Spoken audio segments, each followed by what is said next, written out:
Generating traffic and sales can be a challenge for online merchants. But selling on the Walmart Marketplace puts your products in front of millions of customers who shop on Walmart.com. And right now, sellers who join Walmart Marketplace can save up to 50% on referral and fulfillment fees for the first 90 days. So get started today. Head over to marketplace.walmart.com/savings. That's marketplace.walmart.com/savings.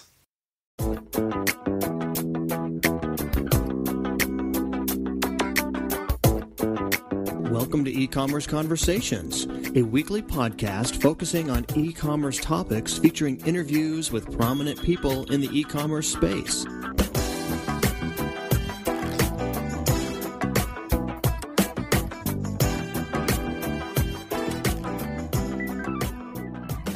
Welcome to E-Commerce Conversations by Practical E-Commerce. My name is Kerry Murdoch. An e-commerce merchant deals with data. There's revenue, profit, customers, traffic, order values, likes, followers. Lots of data. One company that helps merchants sort through this data and analyze it is SumALL. Its CEO and co-founder, Dane Atkinson, joins us today. Well, Dane, thank you for your time today. It's my pleasure, Gary. Dane, the Internet has created a lot of data, trackable data, digital trackable data. We're looking forward to visiting with you about that topic. Big data is the term that folks have assigned to this massive amounts of data that's being generated. My first question for you is, what is big data? It's kind of funny, actually, because big data isn't the solution. It's the name for the problem. The world has 90% of its data created in the last 2 years. The very nature of the data that's being created is different. It's now a river, a flowing stream of ever-changing points where the tools and the stuff that people have grown up with are really designed around single, isolated numbers, right? And certainly not with the sort of ties that they have with other data sets. The solution to the big data problem are a breed of new technologies that sort of crunch that massive amount of information and try to make something, once again, manageable and behavior changing out of it. This has been a problem for a while, and the big businesses for sure have been tackling it and leveraging it to their great benefit over the last 10 years or so. But now we're fortunately seeing a variety of companies are really trying to help the small business, and even in some cases the individual, make sense of the tremendous cloud of information they're creating as well, which brings a lot of hope for our future for sure. So give us some examples of the type of information you're referring to. So a small business, a small online business, I think you just said, is generating a lot of data. Absolutely. If I could paraphrase you there. So give us some examples of what that is exactly. Well, so at one point, the small business had a pretty simple registry. They would have a customer come to the store, and they would sell to the customer, and they would record all those variables in the transaction. Now, whether you're using Magento or Shopify or BigCommerce or simply just a website with Google Analytics, every interaction that customer has with you is actually recorded in the cloud. Shopify and BigCommerce and all those guys take special notes of the customer profile, their location, the time they spend on your site, all the things that they've done. And big companies have known that there's value in that, and they've really taken their time to drive into understanding that data and leveraging it in successful ways. But small companies can do the same, and even if you're only selling $10,000 a year, you've probably created a monstrous amount of information that you don't see. And if you can get your hands on information, if you can start to understand what are the patterns in your customer, how is their behavior predictable, where can you change your interactions to really get more value out of them, excite them, and service them better, you can see really big shifts in your business. But again, those tools aren't really well served in the fashion of using an Excel spreadsheet or simply keeping notes. You need to take advantage of the technology that can actually handle this massive amount of data and make sense of it. So you mentioned there data that exists on a merchant's site. Yep. If I could say it that way, what are other data points that merchants might not consider that they really should be tracking? Let's say I'm a say I'm a merchant and say, to use your example with Shopify, say I have a Shopify store and I'm also on some marketplaces. Perhaps I maintain 2 or 3 social media presences. What are some off-site data that I should be looking at beyond the obvious data that perhaps I'm not thinking about? I think that the key is finding correlations amongst all that data. Right? So you're right. No one's sitting on a single silo. The person selling on Shopify likely has their products listed in some other marketplaces. They are definitely tracking the traffic on that site using Google Analytics. They have a YouTube page, an Instagram campaign, a Pinterest campaign, tons of other environments. They're using MailChimp to drive traffic from their older customers. They're using SEO Moz to keep track of their social behavior, their SEO behavior. And I think that, again, just the hassle of trying to correlate your gross sales across 4 platforms is particularly tough. You have to log into each of those marketplaces. You have to track your inventory against them. But the tools out there now that let you put all of that into one place. And what we advise our customers, and I think it's definitely a trend out there, is to start to draw correlations. Understand when you see a change in the social media attention, does that actually change your revenue? Or are you getting a sort of a false indicator? Are you driving attention and awareness that's not converting into sales, where the next week you might be doing something in the same sort of bucket? You might be still working in YouTube, but the way you've created attention, the way you position yourself is converting to revenue, and obviously trying to repeat the behaviors that are driving against your key metric versus just repeating behaviors that get sort of the empty purse scenario, which happens far too often for small businesses. So your company, SumALL, the company you co-founded and for which you're the CEO, you track and monitor this data. Yep. Talk to us about the services that SumALL provides in relations to sort of the examples that we've been discussing. Well, so, obviously we believe that this is the pain point that needs to be solved, and our tool is very focused on making sure you can see the data you're creating across many different services in one place, and then you can easily look for those correlations. So in our product, it's a very simple sign-up process. We know that it's tough for any entrepreneur to get the time to really use these tools, so we simply require the username and password to, say, your Shopify account, and then the username and password to your Google Analytics account, and to your MailChimp account, and to your YouTube account. And after you put those in, you'll see all of your data in one experience, nicely normalized against each other, and it makes it a lot easier to hunt for patterns. We, of course, then analyze the data individually, so we'll take that Shopify data and we'll try to give you conclusions that you don't see from within Shopify, like your new and returning customer behavior. And we also really try to illuminate, correlations between your marketing data or your other data sets and what we think are your key indicators, which is usually revenue, showing where, the activities you have on one social platform are probably returning greater than they are on another platform, right? Giving you a real way to look across the whole spectrum of your data. Presently, our product is free for its most fundamental uses. You can see all your data and you can aggregate against it. We intend to charge sort of that $20 to $50 a month for some of our higher end services, which give you, modeling of your inventory in the future or your sales in the future, or sort of a higher level calculations. And there are a lot of other tools that do these kind of things. We're really good in the industry about connecting different data sets and making sense of it. There's some brilliant tools out there that help merchants understand a single silo that will really help you explore how YouTube is or isn't successful, or Instagram or any of those services. And we think that in combination, you can really get a great, not only top view through us, but then dig in deeply and try to make the changes through all the things that are out there in the market right now. It's an exciting time. So you mentioned Shopify. Does it integrate? Mm-hmm. Do you integrate with other carts? Yes, we integrate with BigCommerce, eBay, PayPal, Magento, and we're constantly adding more integrations as we go from the shopping cart level.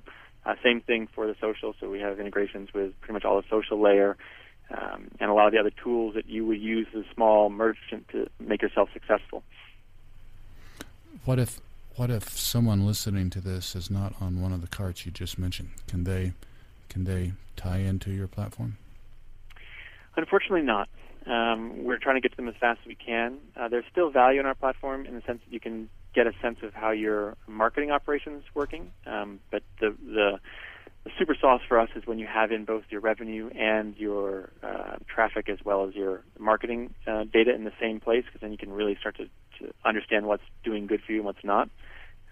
We'll get there, one by one. Yep.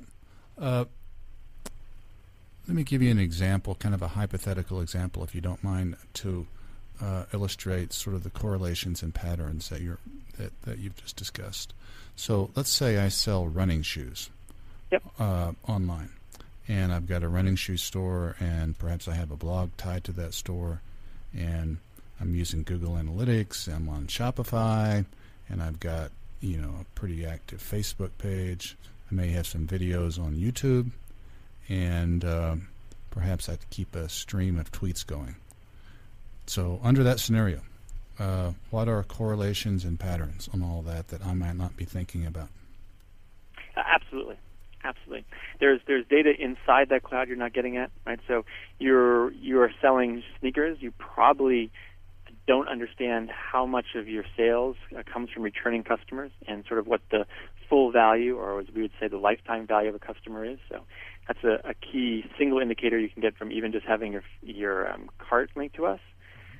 There's also a tremendous investment you're making into your different social activities, right? You said that you have a blog, so there's a cost for doing posts and trying to keep that community engaged, and you have a Facebook page where you're putting in energy. And the correlation that's really important for you to understand to sort of better maximize your time is to look at what activities are really changing into revenue. When you see spikes on your blog that you've done a great article and you create a lot of traffic, does that actually turn into visits onto your web page? Does that turn into sales of your product?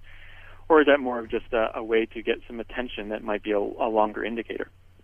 And even inside of a single platform, if you were to look at the span of the things you're posting on your blog or on Facebook or anything else, it's remarkable to see how much correlation there is, and then the rare breaks. So where you will have done something brilliant inside of your Facebook community to get attention, but it doesn't translate into sales. Where a week later, you'll really do something smart about your product and tie in a nice story about running that maybe didn't drive the same amount of traffic, but correlated into a much bigger spike in sales. And seeing the full flow from the user first engaging with you in the social platform all the way down to buying a product lets you better model what it is that's creating the kind of effect you want. What is getting customers to buy, and also what's getting customers to buy again and again. So that's an example that I made up of running shoes. Can you think of other e-commerce merchants, perhaps that you're aware of, that you work with, that have altered business practices or altered strategies that they've done, kind of actual companies on a no-name basis probably that have altered strategies or practices based on data analysis like you're discussing? Certainly. We're lucky we have 30,000 merchants in our first year, so we have a lot to sort of draw against. Yeah. And we have Fortune 1,000 companies in there, as well as people selling, $10 in their lifetime. Mm-hmm. I would say one of our customers that we can talk about by name is a company called Diamond Candles. They sell candles with a diamond ring in them. And they have, in the first 3 years, gone from zero to a $12 million run rate. And they have, at many points in their life, noted a behavior change due to our product that's helped them get there. In the very beginning, when they first linked up with us a year ago, they didn't really understand the difference between the two cohorts, the sort of new and returning customer, and they were spending blind against their total customer base. And once they could sort of separate out, they got much smarter in how they would spend their marketing dollars or their marketing energy to try to drive both spaces up. And then the same thing we talked about before in your hypothetical running store is they would look for correlations and patterns, and they eventually created a really powerful social loop where they had a lot of people who would receive these awesome candles, then video post them onto YouTube, and that turned out to be a cycle that was really powerful for getting further subscription, more than them just doing nice shots of candles burning down in the forest. And having customers really share it and evangelizing that was the activity that got more customers, and they could double and triple and quadruple down on that behavior, which would give them 100% quarter-over-quarter kind of growth, which is great. You mentioned their discovery of new versus returning customers. Do you remember what they did differently for returning customers, how they marketed to returning customers differently than new customers? Yeah, so I think that, unfortunately, I mean, it's definitely a component in large companies is their understanding of how valuable returning customers is, whether it's your diapers.com or whatnot. And there's a lot of tactics. The first big mindset, though, is to split your marketing budget into categories. So you have new acquisition, which should be, anywhere from 70 to 75% of your total budget, which is just getting new people in the door. But you should presume to spend actual resources on getting your old customers to return to you and spend more. And there are certain stats around that behavior that are really interesting. Across our multi-billion dollars worth of sales and our customers, we found that a returning customer is usually 2.6 times as valuable as just a single new customer to you in the first 2 years of its life cycle. So the value for your marketing against those customers is extremely important. And those customers, they tend to spend 20% more in their first purchase than they did any other purchase. They have a higher virality rate, higher referral rate, and we would encourage not only the simple tactics people use across our whole customer base, which is, say, newsletters and campaigns, but really to invest in that customer group, whether that's in sending out simple gifts or doing phone calls to them or follow-up product offerings or coupons. But those behaviors really do help lift that bucket of your consumers, and they are the bucket worth lifting. Your returns there are really strong. And a lot of merchants, for some reason, they do great in that they understand they need to give a great product and they need to give a product and good service around it, but they don't necessarily take it that next step and think about spending acquisition money or energy to get them to spend more, which is very productive. Yes, yeah, that makes sense. Do returning customers engage more or less on social media channels than new customers, than prospects, I should say? They engage a lot more, and they engage in the right way. So if you look at from a correlation standpoint, again, we have 250 billion visits in our operation now that we're managing, as well as something in the neighborhood of 40 billion social events. Wow. Some engagement's worth a lot, some engagement's worth very little. Engagement that would be classified as advocacy. So where somebody doesn't just go and like your page or see your page, but they go and actually contribute. So they comment, they repost their own content, they do those activities, yields massive higher returns, and that is heavily skewed towards a happy returning customer. So that group, as I said, the investment sort of multiplies because their viral component's much higher. If you can get customers who like you to like you excessively, and it's worth the effort, they tend to be much more socially aggressive, which helps to translate into not only new sales, but even greater returning sales from the other cohorts that are like that. Let's switch gears just for a sec and talk a little more about SumALL. Tell us a little bit about the company, if you would, please, Dane. I know you're the co-founder of the company. When did you co-found it? Where are you located? Who owns the company? That sort of thing. Sure. So we started the company almost 2 years ago. We are located in New York City, in Soho, which is a nice, inspiring spot to call home. We are owned by our employees, by a nonprofit foundation. So when we started the company, we took 10% of our ownership and put it into our own foundation, and VCs, who have given us about $10 million so far, and who actually put $500,000 into our foundation in our last round. A very distributed team, and it's an amazing team of the best people that most of us have worked with in our lives, and I hope to really change how small businesses get information, give them a fighting advantage against these giants. How many employees? We're about 35 right now. Yeah. Well, we have just another minute or two left. Anything else on your mind as it relates to analytics or gathering analytics or data? SumALL? Yeah, there's the perceived value of this kind of tool, unfortunately, is lower than its actual impact. I think that the market understands that data is really useful. We would encourage any small business that's trying to get themselves to grow to look at not just us, but these kind of tools, and understand that big companies are using them very heavily.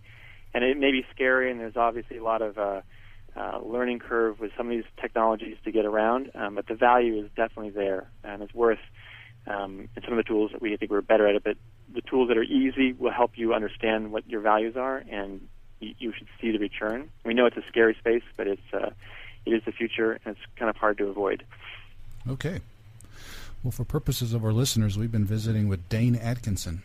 Dane is the CEO and co-founder of SumALL. That website is SumALL, the word SumALL, SumALL.com. And Dane Atkinson, we want to thank you for your time today, sir. Thank you very much. It was a pleasure.